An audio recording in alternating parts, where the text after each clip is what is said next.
What's up, everybody? Week 7 in the books. We are at the halfway point.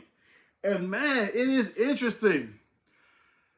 Compared to last year, we have a few teams who were out of the playoff spot who's now in the running. We have some teams who we have the defending champs who's outside looking in.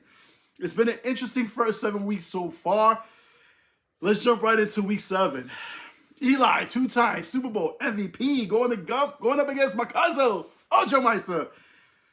And congrats, cousin, man. You know, it's funny. I was a little iffy on last week. I don't know. I just had a feeling. And I'll tell you, I lost 132 to 102. But I'm not mad because one of the big reasons was Daniel Jones with a career day gets 33 points. And to me, that's the difference, man. How about the Giants, man? 6-1. Insane. Who would have thought this? Ojo Meister goes up to 5-2, getting back on the winning ways. I dropped down to 3-4 and out of the playoff spot. Next matchup, we have Team 8000 versus Team Deal, the battle of the 4-2 teams. And Marco with the 133-92 victory. The combination of his quarterbacks of Murray and Walker combined for 42 points. Danny's quarterback position combines for -0.2 points. That's the difference. All right, next matchup. Bad Boys. Ridley, believe it or not, the defending champs. And Eddie with the 138-109 victory. Juju Smith-Schuster finally has a big game, gets 26 points. Man, Marty, I feel for you, man. St. Brown gets you a point. Ryan benched for the season. And reading more into that, man, it looks like it was money motivated why he got benched. So, ugly stuff. Bad Boys goes up to 4-3. The defending champs down 2-5. Then we have the battle of the one-win teams. Colin Kaepernick versus Bushwick Hitman. And Jordan with the 133-126 victory. Jacoby Myers on Monday night with the huge 11 points to get the win. Bubba, man, it just came down to Pitts, man. 3 points. I mean, if he would have just got a little bit more production, it would have given you the victory. Colin Kaepernick goes up to 2-5. Bushwick Hitman drops down to 1-6. And we have Steel Curtain 13. I realize I don't say the name correctly. Steel Curtain 13 versus Gotham Knights. And Steel Curtain with the 146-128 victory. Boy, Tyler Boyd and Antonio Gibson combining for 55 points. Two people that you would not think that would come through in that big way. Whereas Gotham Knights, his complete wide receiver production only totaled 30 points, with Gallup getting a big donut. Steel Curtain 13 goes up to 4-3. Terry, your team drops down to 2-5. Next up, we got Brooklyn Giants versus Frank's Jets. And last week, I was watching the video just to make sure everything was good. And, you know, I realized that I kind of disrespected Brooklyn Giants. Because I was like, oh my God, I'm shocked that they, have such a great record. And I think the surprise was more that he's been instituting a one quarterback only team throughout the season. Yeah, he's 5-2, which makes you rethink the strategy of in a two quarterback league. Do you actually need a second quarterback, or do you just get skilled position players that can get double digits and fit them in that? So far, that's what he's proving works as he goes to 5-2 with a 184-130 victory against Frank's Jets. Frank drops out to 4-3. And how did Brooklyn Giants do it? He did it in spite of the quarterback position. Between Pickett and wide receiver Corey Davis, they combined for 11 points. Yet he still wins by 54.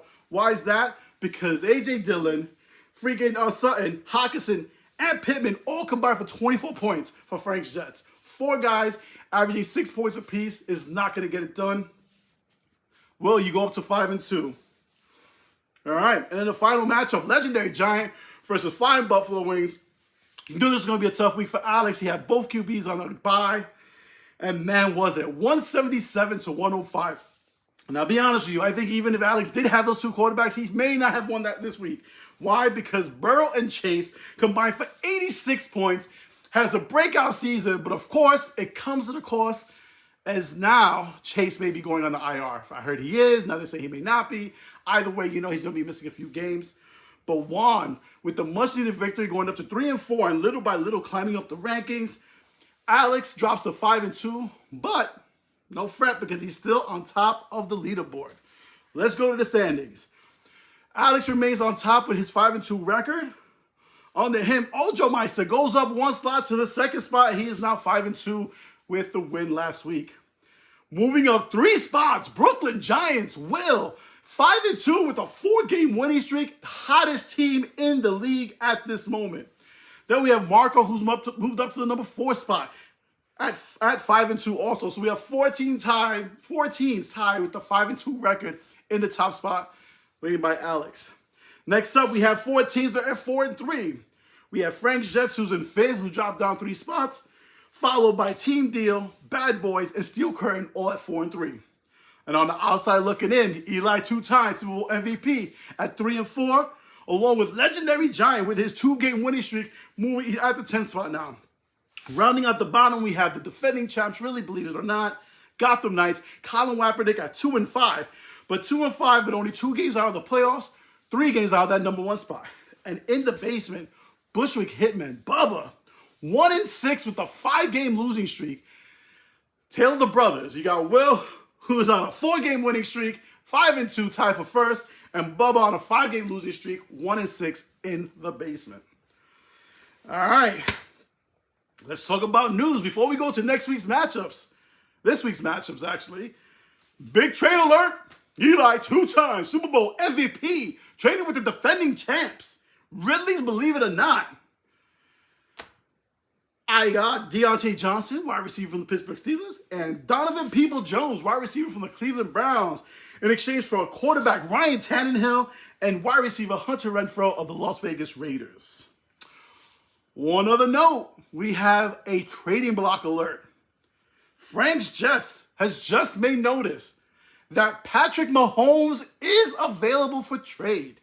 He is seeking a mid-level quarterback and a number 1 running back. So if anyone interested in trading, we have a trading block alert.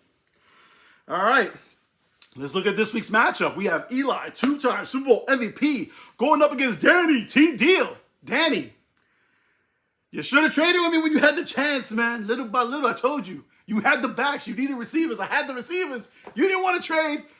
It's not looking good for you, man. You're 4-3. I'm 3-4. And I'm telling you, I'm taking you down this week. Without a doubt, you are going down. Why? Because Russell Wilson, man, has looked horrible.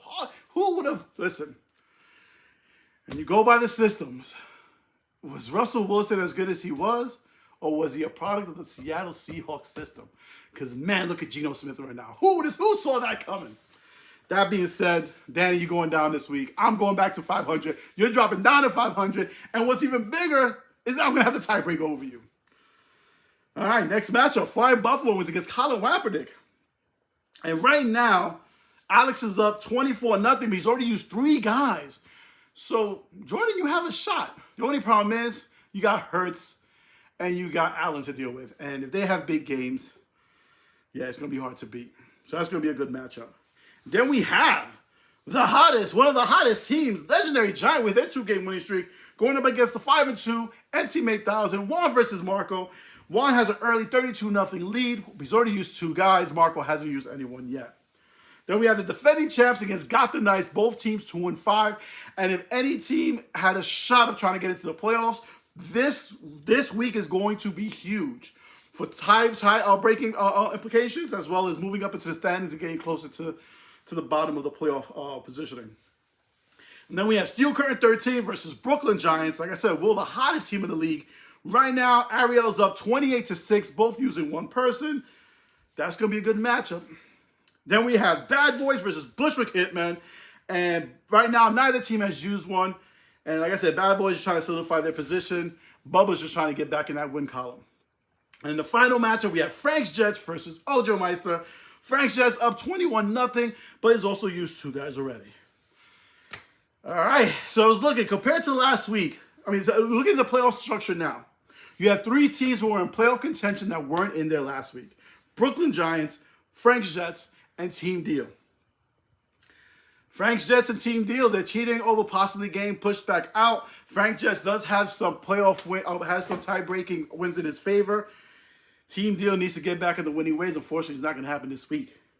And then 3 teams who were in the playoffs last year who Ridley's, believe it or not, Gotham Knights, Bushwick Hitmen, combined for 5 wins total in the season. And man, it doesn't look good for any one of those teams. But like I said, Ridley, believe it or not, Gotham Knights this week facing against each other. Whoever wins that matchup is going to have a better chance of potentially making it to the playoffs.